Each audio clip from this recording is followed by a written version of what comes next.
Hi, everybody. My name is Nikki, and I oversee the Youth Assembly as well as do many other things at AFS International, which is based in New York City.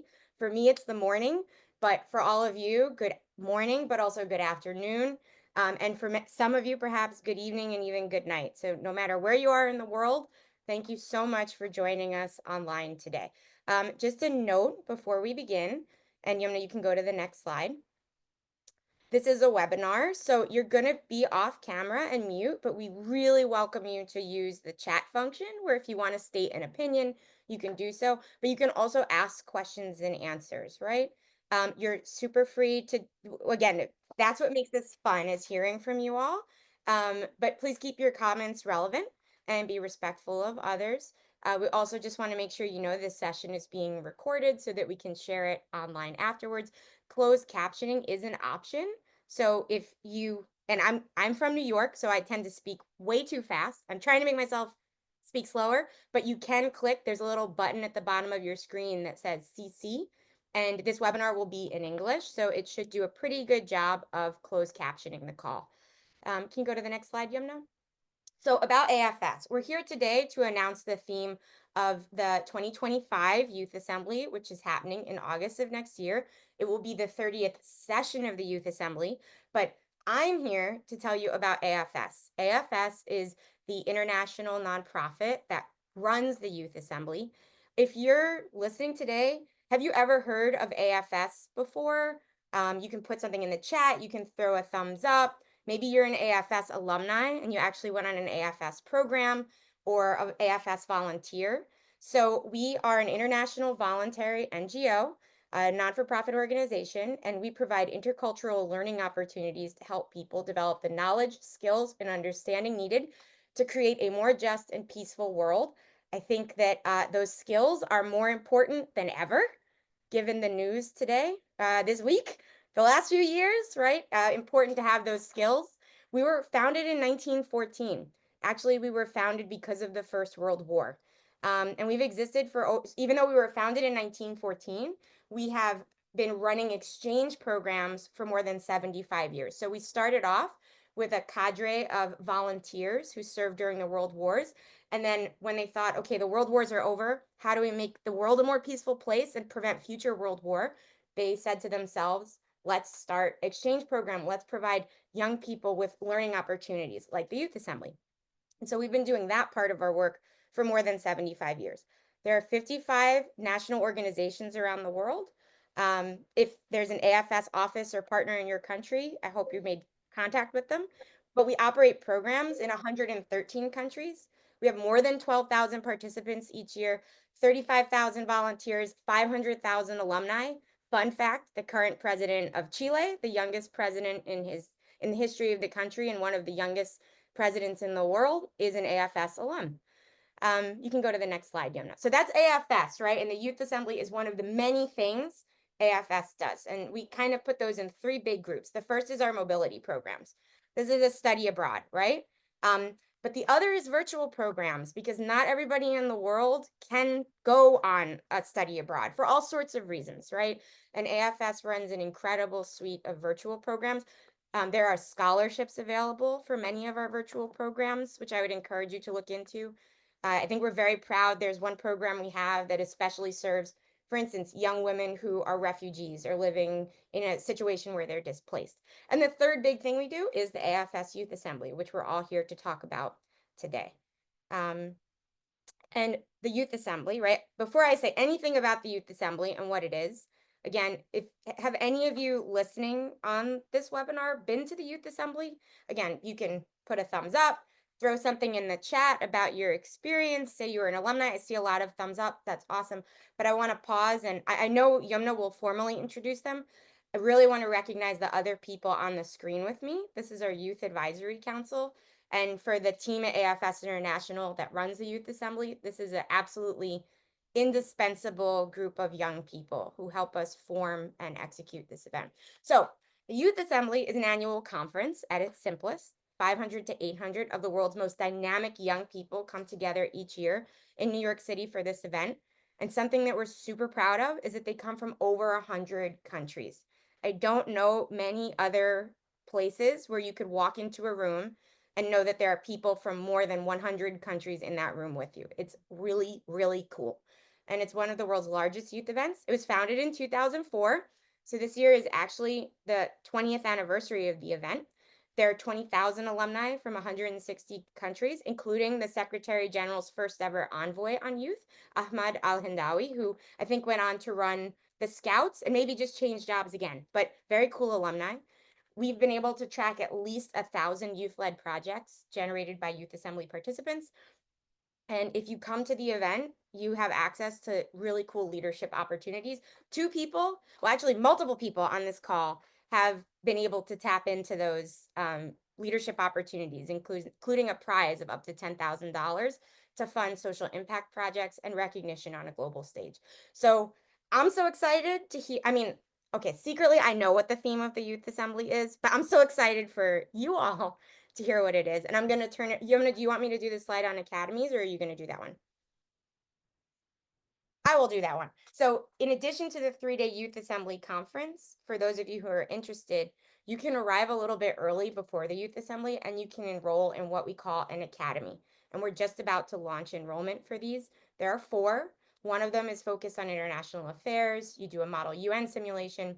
Another takes place with our partners at the University of Pennsylvania in Philadelphia, which is an Ivy League school. And it's a certificate program. So you get a certificate from UPenn in change making. Another one is a climate entrepreneurship program. This is a very specific topic, but very cool. It's for young people who want to develop ventures that tackle the climate challenges of our time, but they want to tackle it through organizations, through uh, even venture capital ideas, things like that. And we do that with New York University, NYU, and you also get a certificate from NYU at the end of that. And then a global educators workshop. This is actually a fully scholarship-based program. It's for 50 young early career educators from all over the world that learn how to teach global citizenship and global competence skills. So this is really cool. And the cost of these includes accommodation, meals, you have a dedicated chaperone and ground transportation. So we'll share more information with you about all of these. But again, the thing we're going to talk about today is the theme of the big youth assembly. And I'm so excited to hear more about that. So Yumna, Yeah, I'll turn it over to you and the advisory council. And thank you to everyone who joined today's call. awesome. Thank you so much, Nikki. It's again a pleasure to have you all joining us today, and it's really an honor for me to introduce our amazing advisory council. Most of the members from the council are here on the call with us today. So first, I'd like to introduce Diego Fernandez Arizabal from Paraguay. He was also one of our AFS Award for Young Global Citizens $10,000 prize winners. So congratulations again, Diego, for everything you've been able to accomplish. We also have joined with us Khalid Abdul Wahid from Canada, and he works on Syrian refugees and other refugees around the world, and really works towards disaster relief and on Mulham team. The other speaker we have joined with us is Maria Kanyame. She is a water scientist from Namibia. She was also one of our DHL prize winners and won a grand prize this past Youth Assembly. We have joined with us Moment Soub from Egypt, his project Visionleer, and he's one of our amazing alumni who were also an AFS Award for Young Global Citizens winner in the past Youth Assembly. And then we have Nadia Sarkis. She is from Costa Rica. She is working towards youth leadership in Costa Rica, especially towards providing immigration consulting services through her field work in law. And we also have joined with us Alami Posi Ikuma from Nigeria and her tech initiative Genesis Foundation. And lastly, we have our speaker, Savannah Verhaje. She is a medical doctor from South Africa and extremely involved internationally with the work that she's doing. So thank you all so much for joining. And now we're going to be moving towards talking a little bit about what our actual theme has been decided by all of you and the hundreds of young people who've been able to answer our global survey. So announcing our theme for the Youth Assembly 30th session is Defying Adversity, Empowering Young Global Citizens to Lead. We'll talk a little bit more about the various topics within this in the next couple of slides, but I'm happy to talk a little bit more first about exactly what youth around the world have said to us. And we hope that we really take into account the various voices and opinions and perspectives. So sharing with you guys now the global survey results. So we heard young people say that they really want to mobilize for global action. There is a sense of resilience and the need for equality in many of the issues youth are facing around the world. We heard the word empowerment, leadership as one of the main tokens that youth really want to carry on as young people around the world. Of course, with the political instability, wars around the world, that is something that really has distracted many of us from making any progress or doing, positive social impact on the ground because of all of the various issues and challenges many young people are facing. One of the very focal things that you'll hear at the Youth Assembly is youth and well-being, especially around mental health, and we'll talk about that in a little bit as well. And then collective action and empowering women, young people through partnerships, and especially the word social development.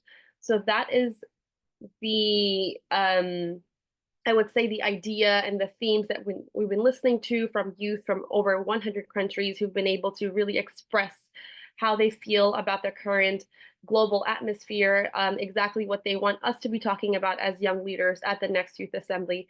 And next, I'm going to be sharing with you the various sustainable development goals that we saw were the most important or prominent for young people today. So we've seen the top five sustainable development goals that are most important are quality education for young people on SDG 4, SDG 13, climate action, SDG 16, global peace, justice, and strong institutions. And then we have SDG 3 on good health, and the last one, SDG 5 on gender equality. So those are the focal, I would say, sustainable development goals that young people really want us to think more about and talk about at the next Youth Assembly.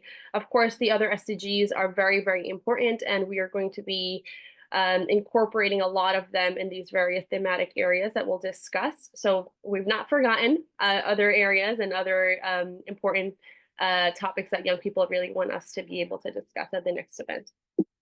So now I'm going to be moving forward to our tracks. So these are the specific topics that we are going to be discussing at the event. The first is peace, policy, and action, navigating global instability, going back to SDG 16.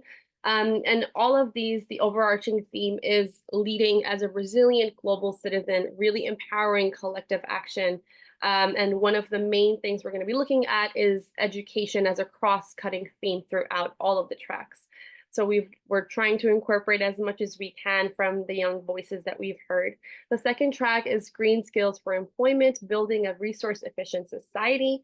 So around green skills for future jobs for young people, and of course the education gaps that exist and how we can address those to really fulfilling what youth need today.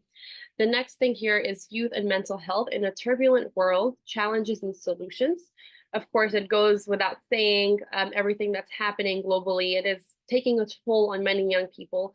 The political atmosphere in many parts of the world, as well as just their everyday, day-to-day activities, lives, professional development. There's a lot that youth are facing, grappling with every day, and we really want to be able to address some of those concerns and find meaningful solutions at the next event. Our last track is advancing women's inclusion and leadership. So we're really highlighting women's achievements, but also seeing where there are gaps and how we can fulfill them as young people and really take action towards that. So those are the four tracks that we're going to be discussing at the 30th session of the Youth Assembly. And now I'm going to let's go back actually.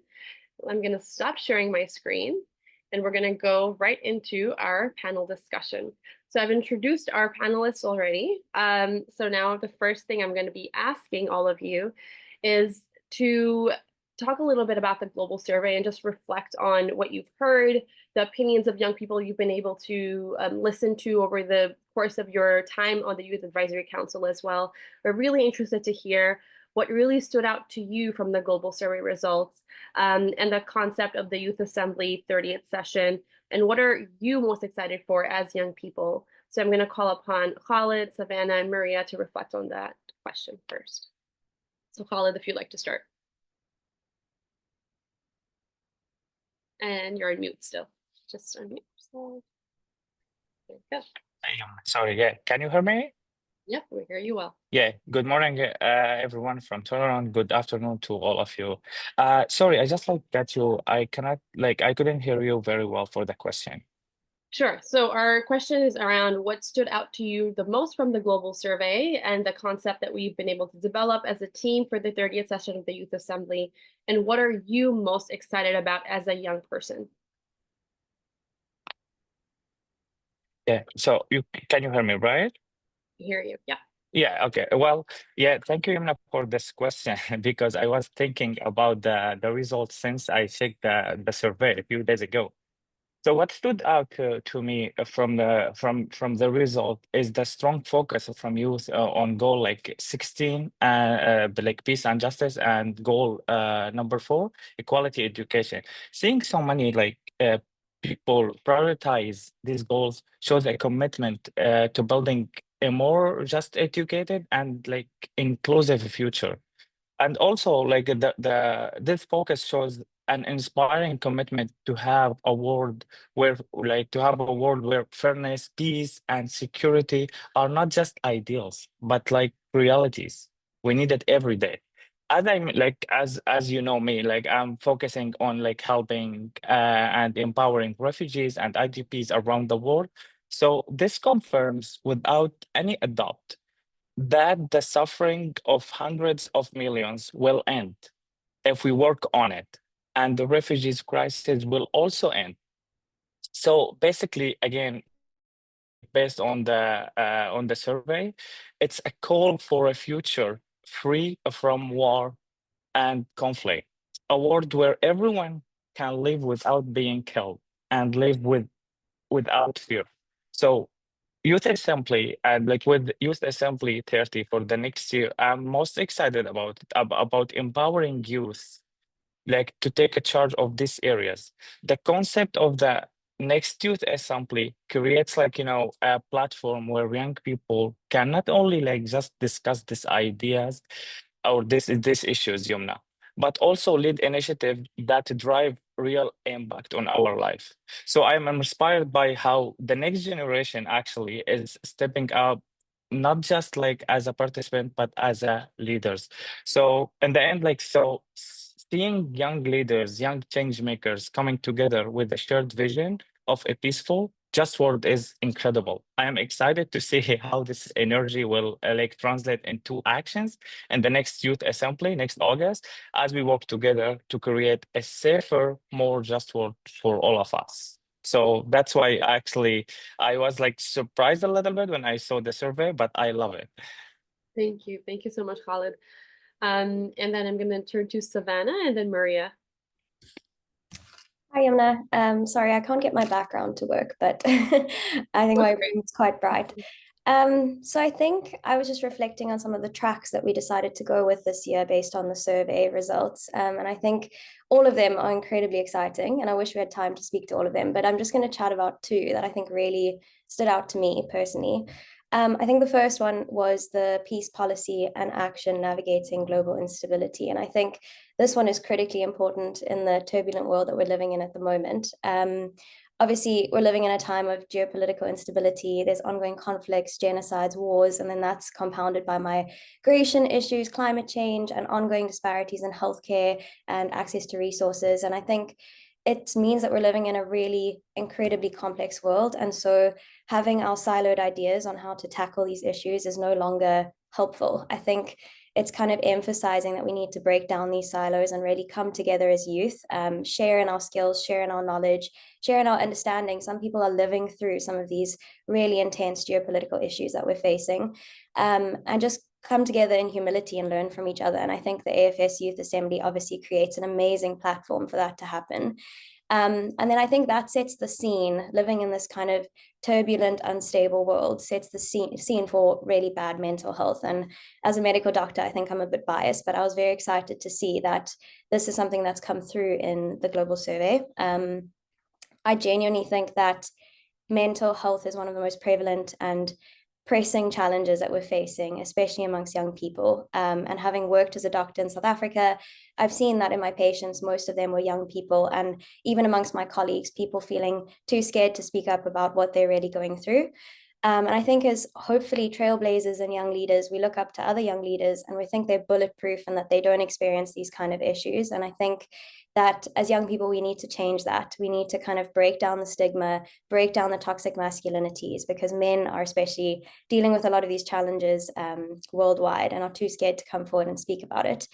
And so I think that this is a really exciting space for us to come together as youth with honesty and again, humility, and to discuss some of these issues that people are facing and to hopefully come up with ways to address these challenges, because we are clearly failing drastically on the mental health front. And it's something that obviously is pervasive and affects all other aspects. So I think those are the two I'm going to stop at, because I think there's so much we could discuss, but I'll give somebody else an opportunity to share. Maria. Hello, everyone. Am I audible? Yep, I hear you. Okay.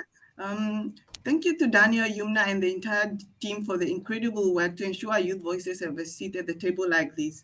I'm truly grateful for this opportunity and I feel privileged. What really stand out from me from the survey is this diversity of responses, not only from the youth who have attended the AFS Youth Assembly, and also from those who have not yet but aspire to.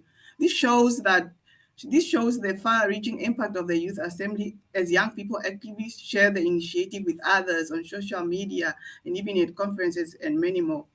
One finding that truly amazed me is the high interest in SDG 4, quality education, and SDG 13, climate action. As Nelson Mandela has said, education is the powerful weapon which you can use to change the world. Focusing on quality education allows us to accelerate the progress on many SDGs, building skills, fostering national building, and advancing these SDGs.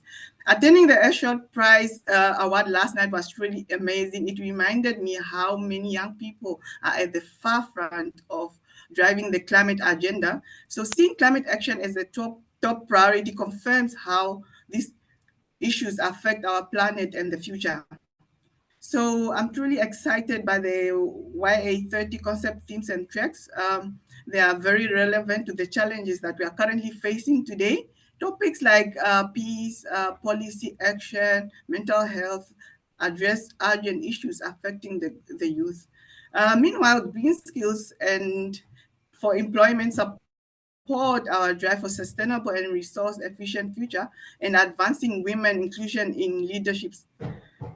Inclusion and leadership, it's very crucial in achieving this equity and closing the current gender gap in ensuring men play a key role in decision making. So by providing youth with this opportunity to build skills, give them access to resources and collaborate on impactful solutions, the AFS Youth Assembly empower us to tackle these pressing issues. Often young people have groundbreaking ideas, but just need that one spark or resources to bring them to life.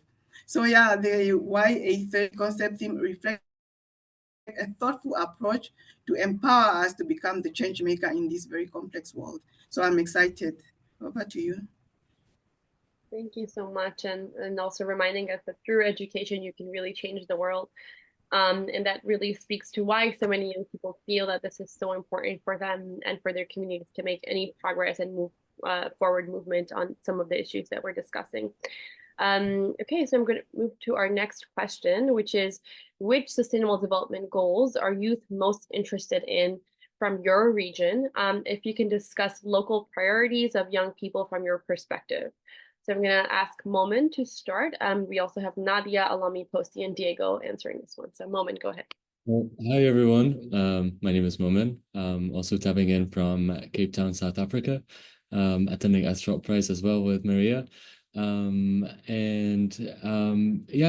mean, in the past few days, in the past week, we've been really getting to know a lot of people from our region, especially in Africa, the MENA region, just to understand what kind of SDGs are we really looking forward for, and what are the most, or let me just put it that way, like the hot topics that we've been discussing so far.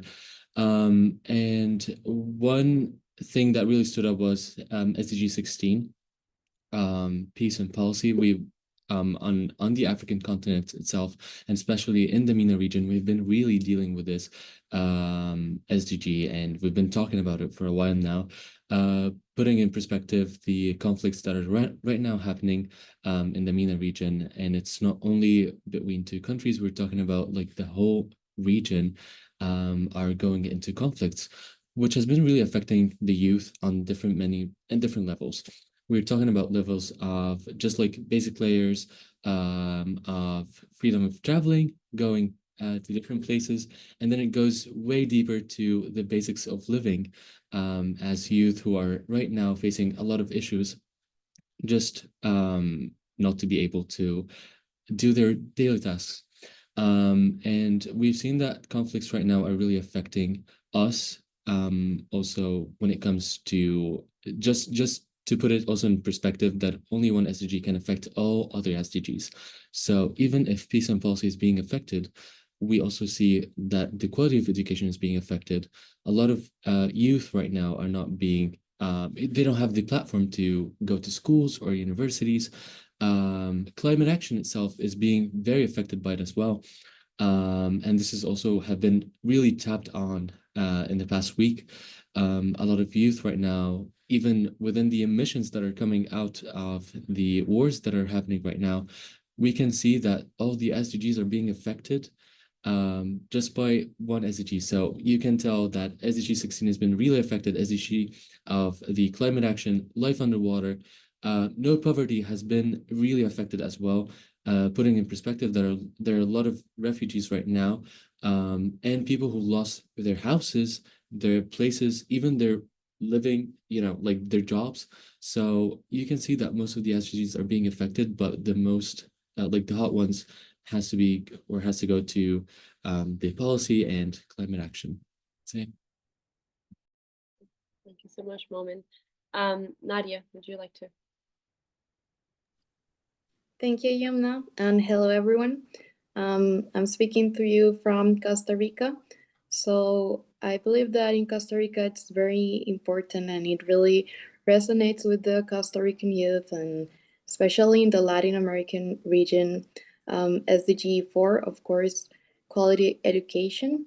There's currently a high demand for equitable access to quality education that provides the skills necessary for young people.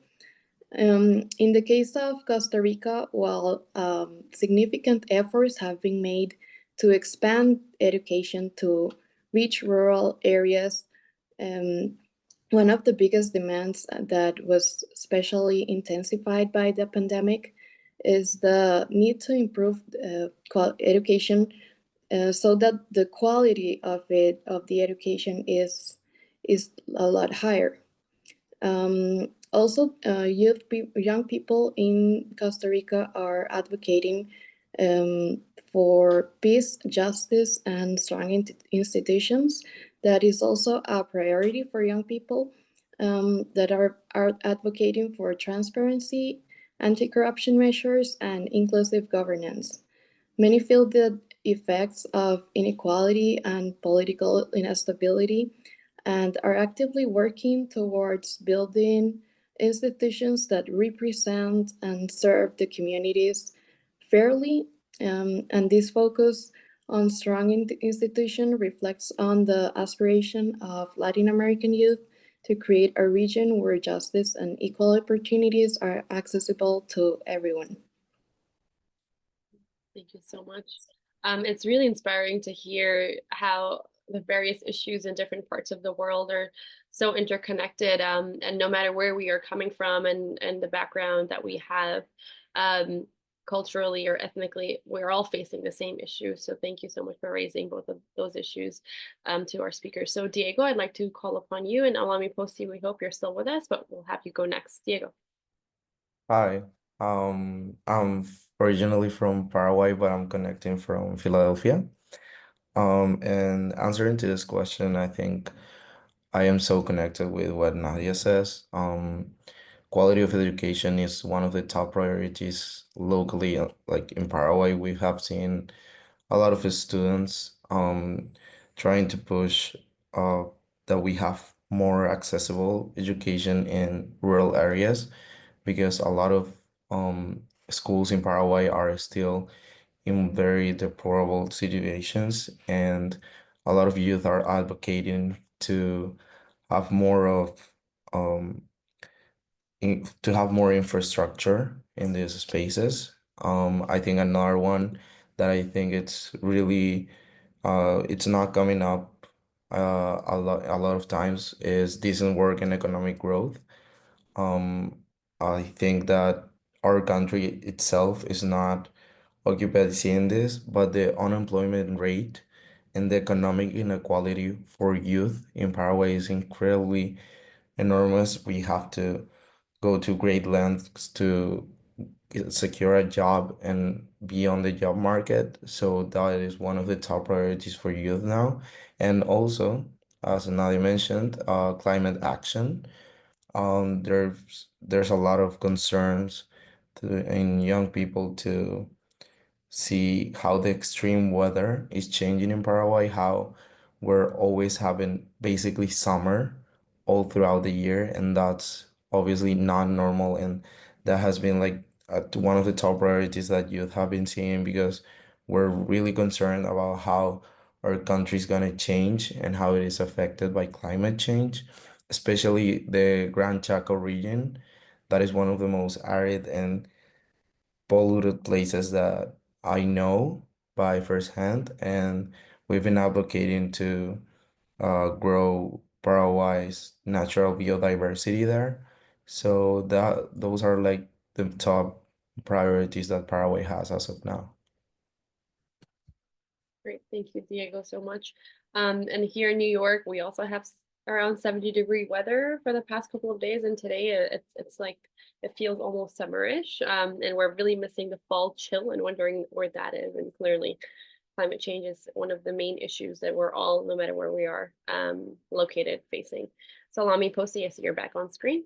If you'd like to answer that. Yes, I am. Thank you so much, Yumna. And I'm just going to continue from, where Diego stopped about climate change. And this is something that we haven't experienced as intensely in Nigeria, but in the last year alone, we've experienced a lot of flooding.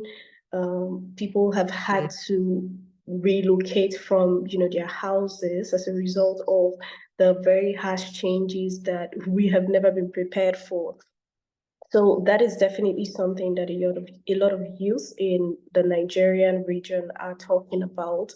And it's something that we would like to just, find out more about how to support and just get involved, such that, because we believe that is a collective action and a shared responsibility. So just getting the right information and tools to get better prepared to be able to contribute to a more sustainable environment for all of us. And then, as always, I would always talk about go forward, because that is something that we haven't quite been able to figure out entirely in Nigeria. And this is sort of like at the center of a lot of the other challenges that we're experiencing, including gender inequality, including decent work and economic growth, and all of that. And personally, I've been working on a project for the last 18 months, trying to understand how we can strengthen the education sector in the country, leveraging whatever tools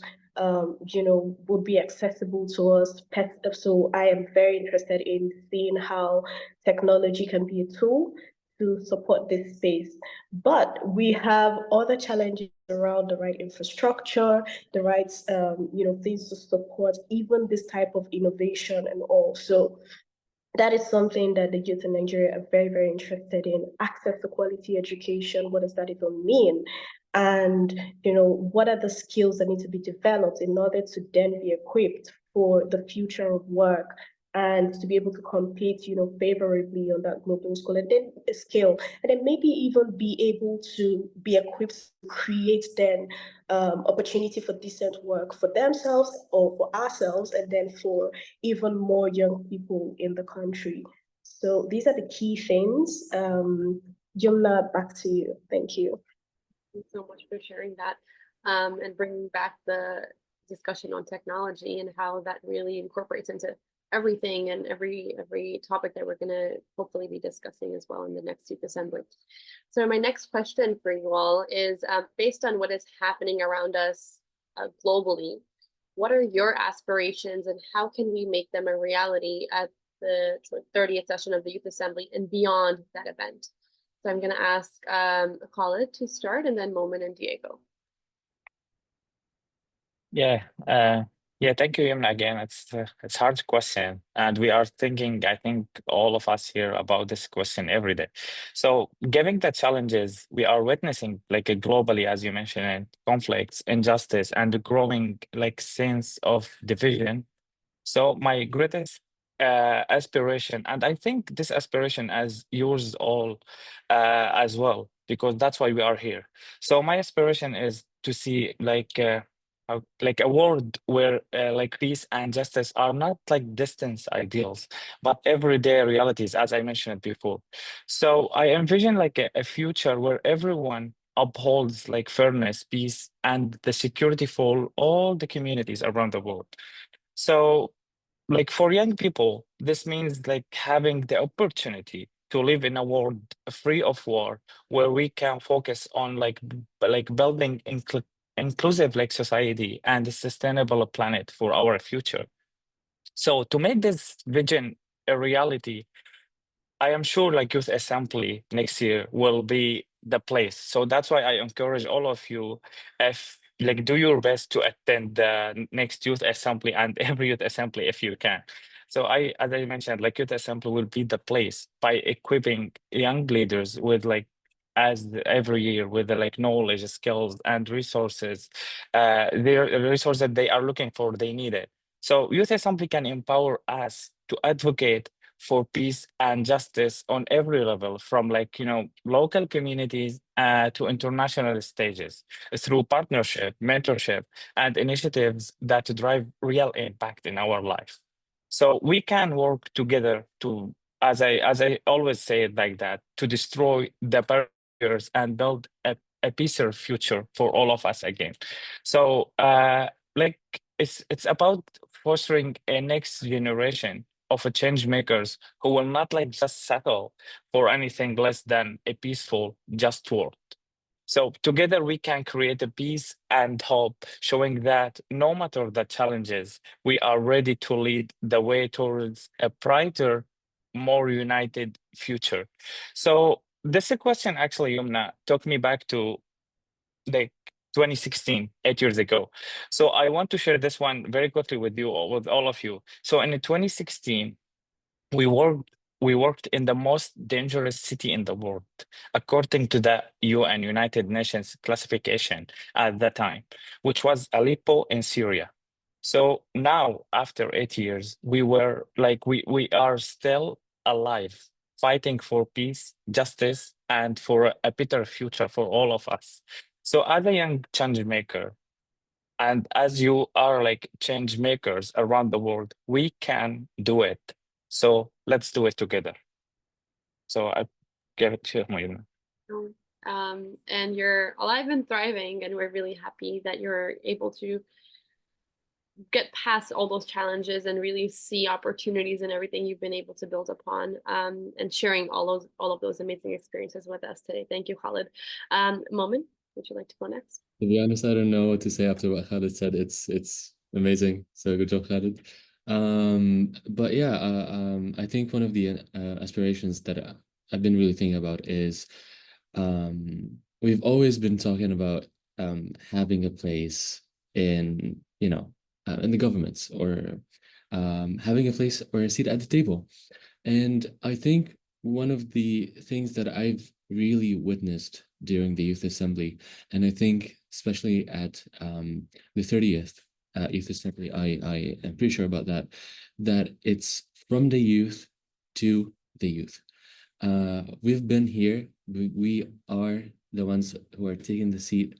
We are giving each other the advice and the momentum to start the projects that we're working on, to give each other the support, either on how we can develop policies, or perhaps how we can start projects. And all of these things, I feel like sometimes even attending, usual conferences, we've been always hearing about, oh, youth should take action. Well, I think the momentum of the youth taking action, and I'm not really being biased, but it really did start at the Youth Assembly. And this is from my perspective, and I really owe it to the Youth Assembly because whenever you just like go around the sessions, there's like, let me just say, 100%, you're gonna find youth somewhere giving the session to his fellow youth because we're all learning from each other. We're starting this, and also to share also one thing is that we are the luckiest and the unluckiest generation of all. We're so lucky because we do have the power to just put the inertia and do the work that have been delayed for 20, 30 years. And we are unlucky because of the current situations that are now happening in the world when it comes to the geopolitical issues that we're facing right now, or either the climate change that we are really being affected with. So I think one of my aspirations and what I really want to see, and I'm pretty sure we're gonna see it, but so I'm gonna take it from there, is the action and the network that we're gonna develop together. Because let me just give you like a very small example. One of my dearest friends, Elon, who's also on the advisory council, we met in 2023, and right now we're gonna launch a project together. And this is the power of us being in a room and developing projects for our native communities. And this is what I really aspire for most. And hopefully you guys as well would do the same thing. And we're so, so excited to see you. So yeah, back to you. Thank you so much. I have so much to say, but I'm going to be brief. And the power of young people really learning from each other at the Youth Assembly, I think that's one of the most rewarding things to see as organizers of the event and as a young person, just to be able to see that exchange is happening and then such powerful things are coming out of it. Thank you for sharing that moment. Diego, do you want to go next? Yes, I'm really happy to hear what Khaled and Mohammed have been saying. It's what like I've been hearing is that we also want to see us on in these places of leadership and trying to get in those spaces. But what, as Moment have said, we have to see each other first. We have to get to know each other first to get to those places. And I think one of the best places where we can do this is the Youth Assembly. It's really inspiring to see all of these people from around the world giving so much and so many projects, so many aspirations to the Youth Assembly, how each one has like the projects that I've been seeing there are amazing. And they're things that I've never seen before because those are not issues that I have been um, into or have been seeing in my country. But it's really inspiring to see other people work on them and how we can interconnect and do all of these amazing mixers and places where we can meet up. For example, one of the things that I did was give a webinar for a project in Indonesia. And the project was one of the finalists with me in the prize, for example. So there's a lot of opportunities to inspire others and be inspired. So I think that's one of the best things that I've taken from the Youth Assembly. It's really amazing how your life can be changed by this event because that's what happened to me. I've never seen a place like this, but going back to my own experience and what is my aspiration, actually, I would say undoubtedly that is climate justice and sustainability. It's what I've been working in, and I think the Youth Assembly has shown me how connected and how they try to connect you with all of these resources and places where you can actually make the change. So if you've been looking for a place where you're looking for support and you're looking to know more people, to understand more about the issue that you're looking in your community, the Youth Assembly is the right place. There you go. And our last question for the panelists today is, how can youth really defy adversity and be empowered young global citizens who are able to lead? I know that's a lot there and a lot to unpack, but in very few minutes that we do have, I really want to hear your kind of perspective on that. So Savannah, if you'd like to start, followed by Maria, Nadia, and Alami, please. Sure. I think, as you said, Yomna, this is quite a big question. How do we actually defy adversity? So I've given it a lot of thought over the last week since we sort of discussed what we were going to do next year, and I've made it all official. And I think the first thing that I thought about was that, and I've mentioned this previously, I think it's really overwhelming as young people to live in a world where the issues that we're facing are so complex and interconnected. And as I said previously, a lot of people are experiencing these problems firsthand in the countries that they're in. And so I think the first thing is that we need to build resilience as young people. And I think the way that we can do that is through sort of generating awareness, so learning from others, listening to others, hearing what the problems are that they're facing in their own countries, and then also just being aware of the problems in our own countries, and educating ourselves, figuring out what our space in the world looks like and what kind of impact and influence we can have as individuals, and how can that best serve the greater good or the collective good. Then I think developing leadership skills and embracing opportunities for youth participation is really important. That's obviously where opportunities like the AFS Youth Assembly come in. Also, the Youth Assembly offers the Global Leadership Program. And I think that taking up these opportunities and really developing and honing these leadership skills is really important, because it means that we're able to take the knowledge and the information that we've gained in the process of learning from each other and really apply it to impactful initiatives. I then think really importantly, and also what the Youth Assembly provides a platform for, is leveraging diversity and inclusion. I think sometimes we can come into these spaces and feel a little bit intimidated, especially if we come from the global south. But I think that a lot of us have a lot of unique perspective and context to contribute. We in the south, I can speak from my own experiences in South Africa, we're facing a lot of our own challenges and our own issues. And there's a lot from that we can contribute to global discussions. So I think really taking diversity and inclusion as a strength rather than a weakness is really, really important, and being able to engage in these really multicultural, diverse spaces like the AFS Youth Assembly is really, really exciting and a great opportunity to have diverse discussions about the issues we're facing. And then almost done, but I think the second to last thing is taking action. I think as youth, we sometimes sit back and think, oh, we've got all these problems to solve, but somebody else will tackle it. I don't have to be the one to do it. But these are our challenges. Like, it's gone are the days where we can say, oh, somebody else will do it. Like, we have to step up, because these problems are going to be the problems that we're going to face in the future, which we are going to be part of. And some of the people that come from the Youth Assembly, as you've heard, end up being world leaders, leading in government or really spearheading really big organizations or initiatives, which is amazing. But it means that, we need to really learn from these people, be inspired, especially from some of the people like women or colored or who are involved with these kinds of initiatives that are really making a big impact, and get rid of imposter syndrome, because you can also do that. You just have to sort of step into it with confidence and learn from the people around you. And then the last thing is mentorship and networking. I always like to refer back to a South African philosophy, which is Ubuntu. It means I am because we are. And I think it's so important to remember how interconnected we are.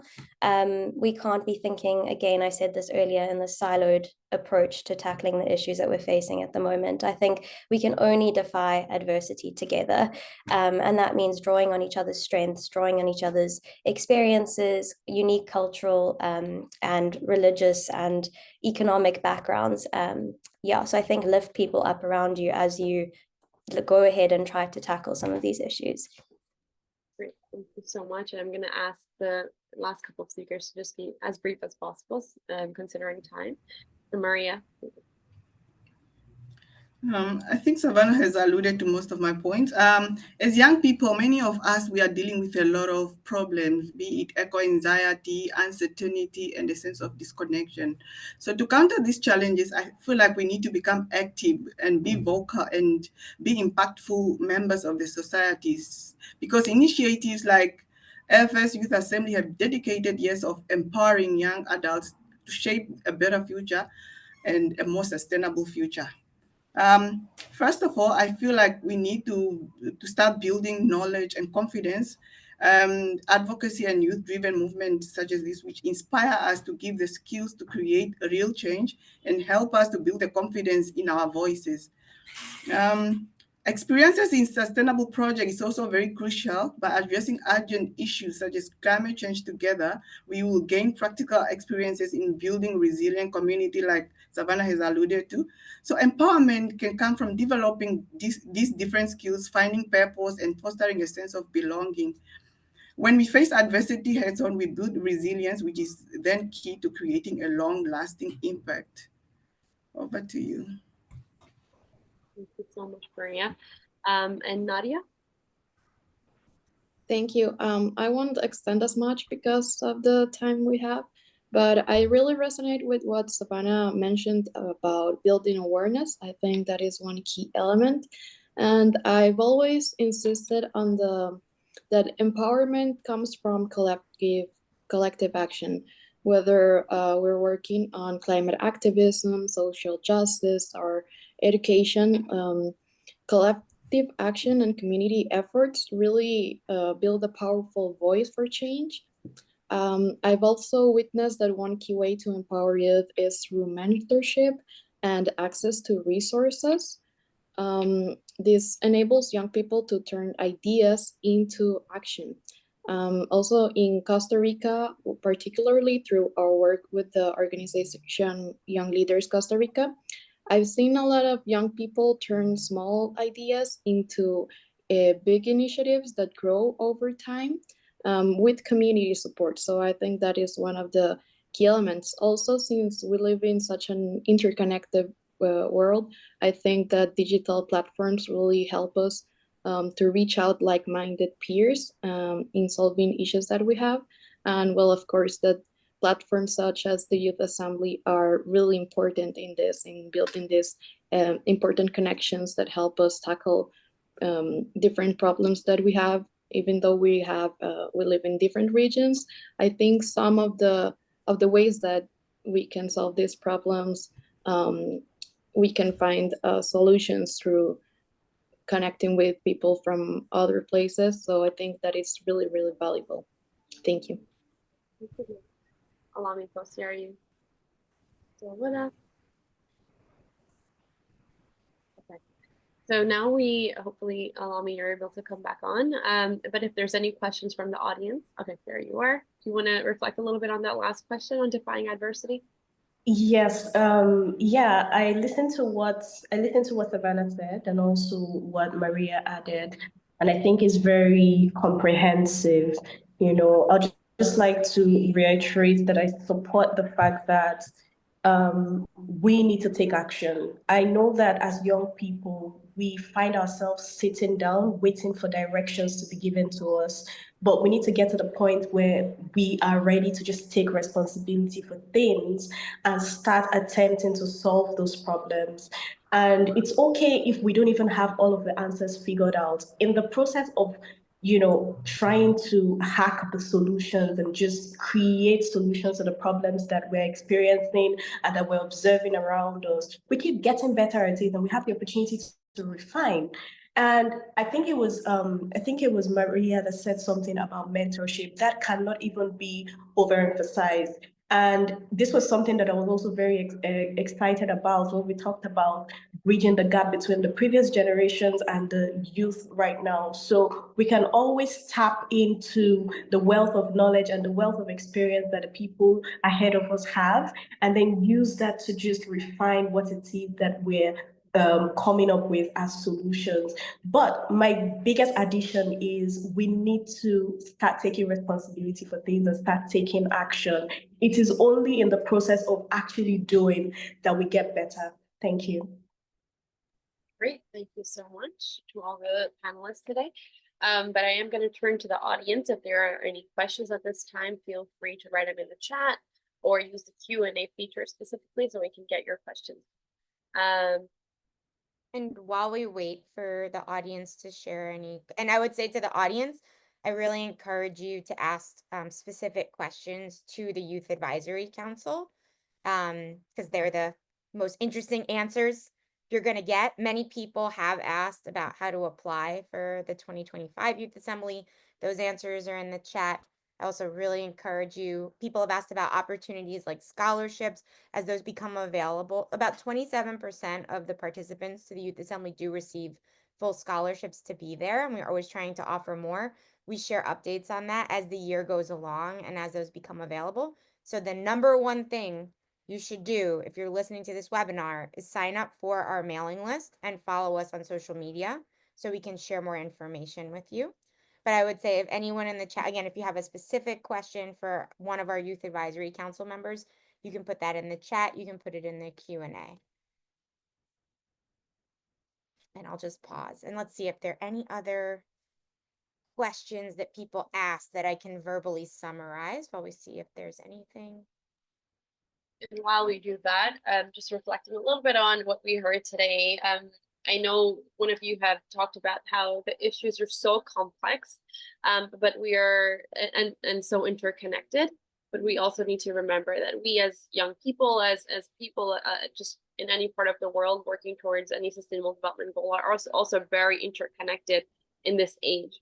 So while the issues are complex and interconnected, so are we, and that is, I think, one of the most powerful opportunities that we have as young people to really progress forward and tackling some of these issues. I like, Savannah, you said, what is our role in the space, and just recognizing and understanding that, and then being able to act upon it, and how we can serve for the greater good. Those are some things that I think we're left with from the panelists.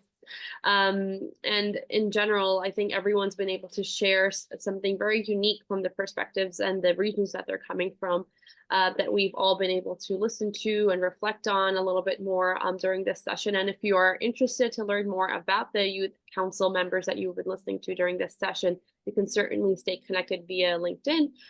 Feel free to browse on our website and look at their profiles and see the amazing work and initiatives that they've been able to lead as young people. One thing that we do want to share before we end the conversation is, first, I'd like to, of course, thank all the panelists and all the audience members that have been able to join us from around the world. Thank you again so much for sharing your perspectives and being so engaged in the chat. I'm looking at all the interest coming in about the Youth Assembly in general, which is great. I'm just going to quickly now share my screen to just one more slide for you all to have one opportunity to be able to learn about our new Global Leadership Program. So outside of the Youth Assembly, we have something called the Global Leadership Program that we're launching next February in 2025 in New York City. This is going to be an in-person program. It's certificate-based for any dynamic young person who wants to learn more about international affairs in a transforming world. You can learn more about skills for effective negotiations, leadership and evaluation. You are able to experience various visits to the UN, learn and hear from leaders in corporate and non-profit sectors, and be part of various social activities in New York City.